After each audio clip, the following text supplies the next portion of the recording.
Cinema industry వైపు వెళ్ళాలనుకుంటున్నారా? మీకు మేమున్నాం. వెంటనే కాల్ చేయండి. నమస్తే వ్యూస్. సునీత విలియమ్స్ మన భారత సంతతి జూన్ 5న స్పేస్కి వెళ్ళారు. మీ అందరికీ తెలిసిందే, స్టార్ లైనర్ బోయింగ్ ద్వారా.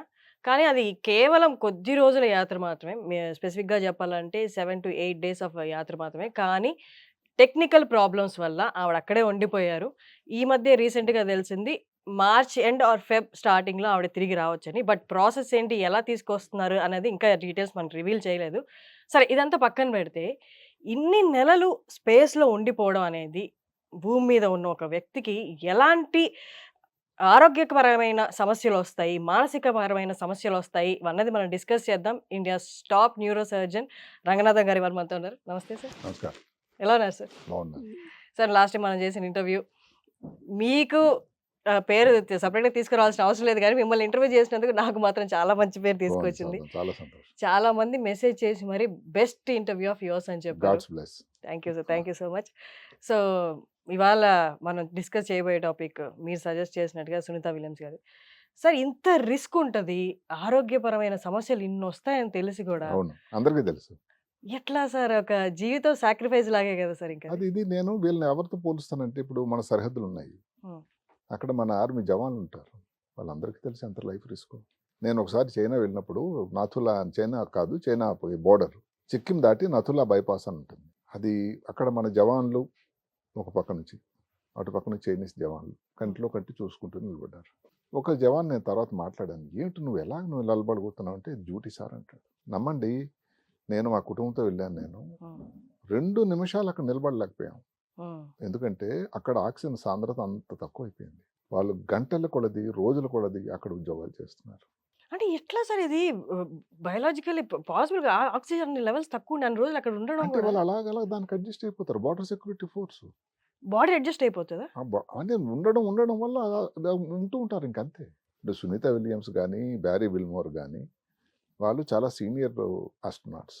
సునీత గారు అయితే 4 సార్లు వెళ్ళారు. అవును. బ్యారీ విల్మోర్ 3 సార్లు వెళ్ళారు. సునీత గారు 311 రోజులు మొత్తం మీద టోటల్గా స్పేస్లో ఉన్నారు. ఒకేసారి 137 రోజులు ఉన్నారు. 58 సంవత్సరాల వయసు. మొట్టమొదటిసారి ఎక్కువ రోజులు 137 రోజులు ఉన్నది 2012లో. ఇప్పుడు ఇంకొక 12 సంవత్సరాలు అయింది. ఆమె కూడా తెలుసు, 12 సంవత్సరాలు అంటే అప్పుడు 46 ఆమె వయసు, ఇప్పుడు 58 సంవత్సరాల్లో ఒక స్త్రీలో మార్పులు చాలా సహజం. అవన్నీ తెలుసు కూడా. అంటే అంత ధీశాలి. అసలు వాళ్ళకి భయం అన్నది తెలియదండి. ఒక మాట చెప్తాను, ఒక్కొక్క ఆయన 2013లో స్పేస్ స్టేషన్ ఇన్ఛార్జ్గా ఉన్నాడు 6 నెలలు. కల్నల్ హ్యాడిడ్ అని 3 సార్లు వెళ్ళాడు స్పేస్. 3 సార్లు స్పేస్ వాక్ చేశాడు. ఆయన అంటాడు, స్పేస్కి వెళ్ళామంటే ప్రతి వాళ్ళకి తెలుసండి, లైఫ్కి రిస్క్, చనిపోవచ్చు. అయినా ఎందుకు మేము వెళ్తామనంటే, it's a worth taking risk. ఎందుకంటే భూమి చుట్టూ 16 సార్లు ప్రతిరోజు తిరుగుతారట. ఈ ఏదైతే భూమండలం అంతా కూడా, ఎర్త్ ప్లానెట్ అంతా కూడా ఎంత చక్కగా కనబడుతుందట అంటే, అసలు అది ఫిల్టర్ లేకుండా, ఆయన చెప్పడం, ఫిల్టర్ లేకుండా, అసలు ఏ మాత్రం అడ్డు ఆపు లేకుండా భూమి తాలూకా అందచందాలు ఎంత చక్కగా కనబడతాయంటే, అది ఇంకా ఎప్పుడు సాధ్యం అని. ఇదే మాట అతని మాటల్లో చెప్పాడు ఎవరు, రాకేష్ శర్మ. భారతదేశాన్ని నుంచి వెళ్ళినటువంటి మొట్టమొదటి వ్యోమగామి, ఒక రష్యన్ సోయిజ్ దీంట్లో వెళ్ళాడు 1884. అప్పటి భారత ప్రధాని ఇందిరాగాంధీ అడిగారు ఇక్కడ నుంచి మాట్లాడుతూ, మీకు అక్కడ ఎలా అనిపిస్తుంది అని. మేడం, సారే జహాం సే అచ్చా హిందూ సీతా హమారా అంటే, నాకు మన దేశం ఎంత క్లియర్గా కనబడుతుంది మేడం అంటే, అసలు ఈ సంతోషాన్ని నేను చెప్పలేను. ఆయన ఉన్నది ఇంత చేస్తే 7 రోజులు 18 గంటలే, మరి నెలల కొలది ఉండేవాళ్ళు అయితే. అదే కాకుండా సునీత విలియమ్స్, బ్యారీ విల్మోర్ ఇంకా ఎందుకు అభినందించాలంటే, ఈసారి వెళ్ళినది నాసా నుంచి కాదు. నాసా అంటే అక్కడ కొన్ని సంస్థలు ఉన్నాయి, నేషనల్ ఏరోనాటిక్స్ స్పేస్ అడ్మినిస్ట్రేషన్, అది అమెరికన్ సంస్థ. అంటే అమెరికా నుంచి ఎవరైతే ఆస్ట్రోనాట్స్ అందరూ వెళ్తారో వారి తాలూకా కనుసన్నల్లో, వారి తాలూకా సంరక్షణలో వెళ్తారు. అన్ని స్థితిగతులు అన్నీ కూడా వాళ్ళే డిసైడ్ చేస్తారు. అలాగే రష్యా నుంచి Russian space agency, Canada, Japan, ఈ మధ్యన యూరోప్, భారతదేశం కూడా 2035లో మొన్నే చెప్తున్నారు సోమనాథ్ గారు, భారతదేశం అక్కడ ఒక స్పేస్ స్టేషన్ ఏర్పరచబోతుందట 2035. ఇంకా టైం ఉంది. చైనా కూడా. అలాంటప్పుడు ఈ బ్యారీ విల్మోర్ చెప్తున్నారు, 3 సార్లు నేను స్పేస్ స్టేషన్ ఇన్ఛార్జ్ ఉన్నాను. ఎన్నిసార్లు వెళ్ళినా నాకు అదే ఇంట్రెస్ట్. లైఫ్ రిస్క్ అని తెలిసి కూడా 3 సార్లు వెళ్ళాను, రిస్క్ అని తెలిసి కూడా. అంటే అది ఎడిక్షన్ అనే దానికన్నా ఆ దానిలో ఉన్నటువంటి ఆ సంతోషం, అదే కాకుండా ఒక లైఫ్ రిస్క్ టేకింగ్ ఇదండి. ఈ ఉమ్, డైవర్స్ ఉంటారు, వీళ్ళు కానీ మౌంటనీర్స్ కొండలెక్కుతూ ఉంటారు, అది చూస్తుంటే ఎలాగెక్కుతారు?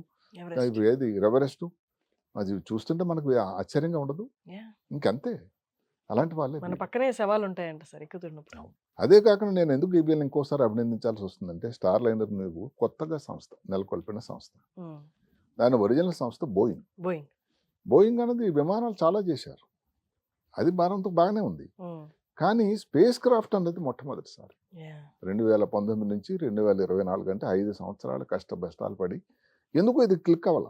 సరే కదా, వాళ్ళు మొత్తం మీద ముహూర్తం నిర్ణయించారు జూన్ 4. వీళ్ళిద్దరిని సీనియర్ స్పేస్ క్రాఫ్ట్స్ ఎవరైతే వెళ్ళారో వాళ్ళని ఎన్నుకున్నారు, వీళ్ళు ఒప్పుకున్నారు. ఆశ్చర్యం అది. అప్పట్లో వాళ్ళు అనుకున్నారు 8 రోజులే అని, 8 నెలల పైన అయిపోయింది. అంటే స్టార్ లైన్ తాలూకా ఇంకా దాని తాలూకా ఎబిలిటీ అన్నది దాని మీద ప్రజల అభిప్రాయం లేదు, వాళ్ళకు కూడా తెలుసు. వాళ్ళు నిజంగా తీసుకెళ్ళగలరా, ఎన్నో ఫెయిల్ అయినాయి కదా అని అనుకుంటే ఏమాత్రం డౌట్ కానీ అనుమానం కానీ రాలేదే, ఉమ్, వాళ్ళు ఒప్పుకున్నారు. అయితే అక్కడే ప్రాబ్లం వచ్చింది. మొన్నే ఈ మిగతా వాళ్ళని ఎవరిని బతకని కూడా ఎలాంటి మస్క్ అని అంటే ఇప్పుడు అంతా సవ్యంగా నడుస్తూ ఉంటే వ్యక్తికి అలాగే ఉంటుందండి. ఆయన కంపెనీ స్పేస్ ఎక్స్, yeah. అంటే ఏం పట్టుకున్నా అది బంగారం ఆయనకి.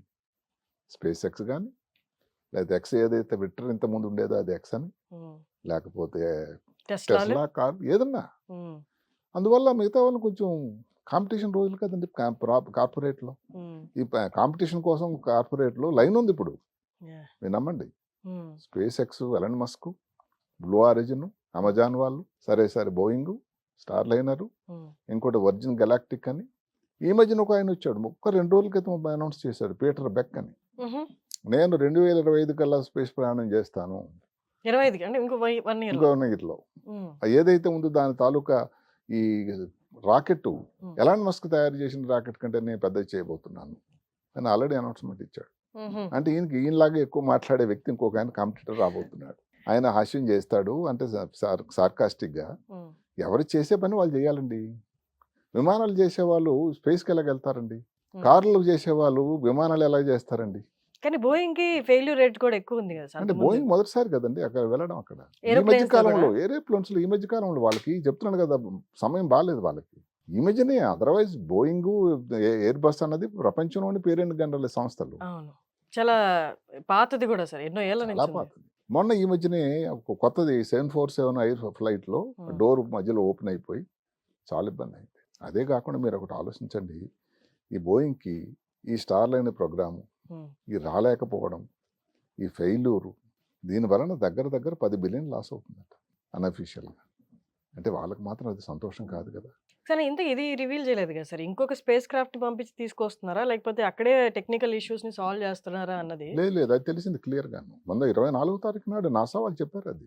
లైక్ అంటే ఏంటి సార్ అసలు ఎట్లా ఇప్పుడు ఏదైతే స్టార్ లైనర్ అన్నది బోయింగ్ వాళ్ళు చెప్తున్నారు తీసుకురావచ్చండి, సేఫ్, ఏం పర్వాలేదు అని. దాంట్లోనే వస్తున్నారు, దేంట్లో అయితే లేదు లేదు, రావట్లేదు. ఆ? అదే కదా, నాసా వాళ్ళు ససేమరో ఒప్పుకోలేదు. ఎందుకు? వాళ్ళకి ఆ కల్పన చావ్లా కనబడుతూ ఉంది. భూమికి దిగి వచ్చేసేటప్పుడు ఆల్మోస్ట్ వచ్చేసాం అనుకున్న టైంలో ప్రమాదం, seconds చనిపోవడం. away. అంటే క్లియర్గా బెన్ విల్సన్ అని ఆయన ఏం చెప్పాడు, పెద్ద ఆయన, ఏది NASA in charge, Hmm. Safety is the rule అని. వాళ్ళ మీద ఒక ఎలిగేషన్ ఏమిటంటే, ఎవరు స్టార్ లైనర్ మీద వైల్డ్లీ ఇర్రెస్పాన్సిబుల్, అంటే వాళ్ళు అసలు బాధ్యతారాహిత్యం. అందుకని అంటే చాలా 3 రోజులు వరుస బోయింగ్ వాళ్ళు, స్పేస్ ఎక్స్ వాళ్ళు, తర్వాత నాసా వాళ్ళు మీటింగ్లు పెట్టి గత నెల 24వ తారీఖున క్లియర్గా చెప్పారు, ఇంకా స్టార్ లైనరు ద్వారా సునీత విలియమ్స్ కానీ బ్యారీ విల్మర్ కానీ తిరిగి రావడానికి లేదు. అందుకని దానికి కూడా ఇది అయిపోయింది. ఏమిటది? వచ్చి ఈ నెల, ఇప్పుడు సెప్టెంబర్లో ఉన్నాం మనం, సెప్టెంబర్ 6వ తారీఖు నాడు ఏదైతే ఉందో ఈ స్టార్ లైనర్ది అక్కడ నుంచి డీలింకింగ్ అయ్యి 6 గంటల సమయంలోనే భూమండలానికి రాబోతుంది. వైట్ స్పాండ్ స్పేస్ హార్బర్ అని ఒకటి ఉంది మెక్సికో, న్యూ మెక్సికోలో, అక్కడ ల్యాండ్ అవబోతుంది క్యాప్సూల్. అంటే స్టార్ లైనర్ ప్రస్తుతానికి ఇంకా ప్రోగ్రాము అయిపోయింది. సరే, తర్వాత వాళ్ళు బోయింగ్కి మంచి చరిత్ర ఉంది, నాసా వాళ్ళు అది కూడా చెప్పారు. బోయింగ్కి ఉన్నటువంటి చరిత్ర చాలా గొప్పది కాబట్టి ఇంకోసారి వాళ్ళు ట్రై చేయొచ్చు. ఇప్పుడైతే మాత్రం దీంట్లో 2 ఆస్ట్రోనాట్స్ని పిలిచేదానికి లేదు.